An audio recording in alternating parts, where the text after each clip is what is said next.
And that's Peder Ostrom or Menning. I wish they'd make up their mind what they are going to call him, because it's very confusing, because it flips from one competition to another.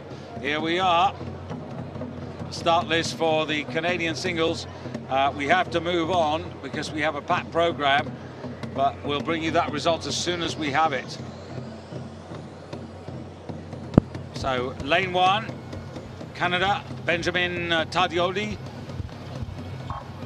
Don't know whether he's aware of what Mark de Jong's just achieved. Stefan Kirash for Germany from Potsdam, fourth in the Europeans this season. And right next to him, this is Helder Silva, 26 years of age, who was the bronze medalist in the Europeans in Brandenburg. Had a fairly good World Cup season, finished third and fourth in the last World Cup 200-meter races in Szeged.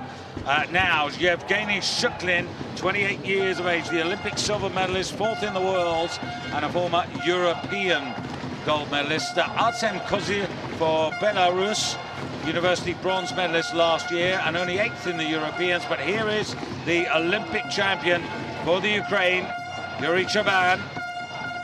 Then you've got Alexei Korovashkov, who started yesterday with a gold medal in the C2 500 meters and is the European champion.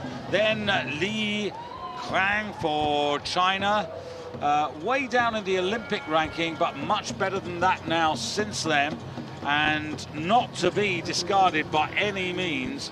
This is Alfonso Benavides for Spain, European silver medalist, last year's world bronze medalist, and fourth in the Olympic Games.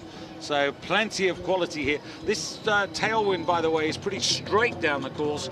And as you've seen, we've had winners from all sorts of lanes, and the medals spread right across the course. So although the wind is strong, it's a very fair set of conditions.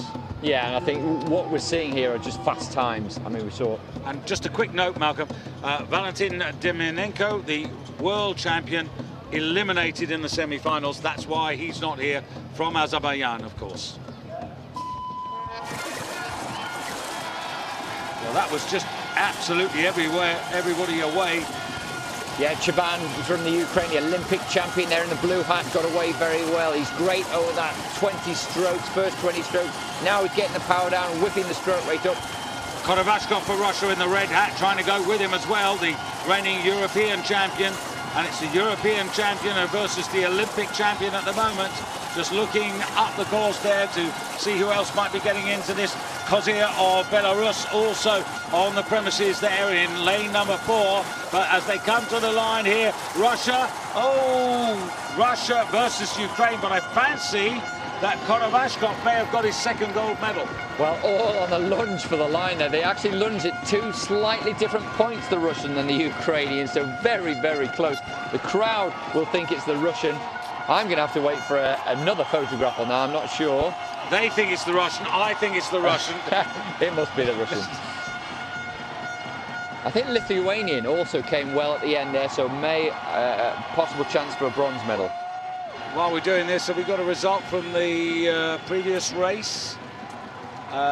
Just waiting for, well, it may be Chebban. It was very close. And just going back to the K1 200, I can tell you Ed McKeever has got the bronze medal, just pipping on the post. Literally, I can see McKeever and the Spaniard have got the same time of 34.27, and well, that's equal third. So are they going to give two bronze medals? Wow, so close, and yet this race equally close. Yeah, and that looks like Chebban. And in lane number 3, I think you're right, Shuklin, the Olympic silver medalist, may well have come in for the bronze medal. So Chebban, Korovashkov and Shuklin, and then Benavides on the near side for Spain in 4th place. And Germany's Kirash in place number 5, and that's all we know at the moment. And the time there, 38.137 to Korovashkov's 38.143. But it looks even closer than that. No, and that was all on the lunge for the line, the shunt as they try and get their bow to cross the line. That's what counts, crossing the line. And the Olympic champion Chebban there in picture used his experience, timed it absolutely spot on. Yeah, he races sparingly, doesn't he, Cheban? We don't see a lot of him. I'm sorry that was so quick. That was... I think there's a bit of a panic there in the box to give us all these results. Sometimes there are. The rare time when it really works.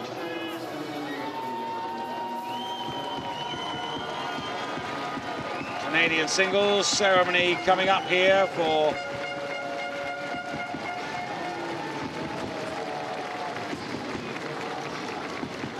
delighted Yuri Cheban, the Olympic champion, now with the world title in his pocket. Korovashkov, I was just talking about him. You know, I mean, gold medal yesterday, a gold medal just now, and a silver sandwiched in between. Wow, he's got quite a collection, hasn't he? No wonder he's pleased. Well, he's going to be the Russian poster boy, isn't he, really? Because, I mean, his work rate has been amazing.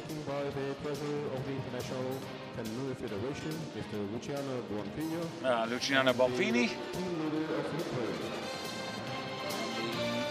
Sure, the gentleman, he's the team leader of the Ukraine there. We'll have the opportunity to congratulate Cheban now in his late 20s, but when I say that, I mean, it means absolutely nothing. I mean, it just means he's in his prime. So the bronze medal to Yevgeny Shuklin of Lithuania. That's Lithuania's first medal of these World Championships, so well done to him. Again, he's late 20s, he's been a European champion, Universiade champion, fourth in the world, and he's moved up to bronze this time. Korovashkov in silver medal position, just 38.14. The winner, 38.13. A fingernail between them. Yeah, so close, that, and that's on 38 seconds we had the first 6 boats here. That close in the shorter 200-meter racing. And what's impressive is that Korovashkov, you know, he's effective at all the distances. Yeah, it's very versatile. It's not an easy thing to do. Yes, 500s and 200s work quite well together, but certainly not the 1000s. So from versatility to specialism, and that's what this man does. He doesn't bother about anything else. He just specialises at the 200 metres, and why not? The Olympic champion is now the world champion, and he's really made progress since his 5th place in the Europeans earlier in the season. And he did win the world title back in 2007, so it's been a wee while, but obviously delighted, announcing himself a couple of years before the Olympic Games that he's going to be there, man to beat. Yeah, he's a big event performer, isn't he? Ladies and gentlemen, in order to the winner, please rise up for the national anthem of Ukraine.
Malcolm, with all the problems that there are in Ukraine, you sense there that the sporting victory like this just means so much more at this moment in time. I think you're right, and sport transcends all that trouble, doesn't it? And it's great to see that smile on his face.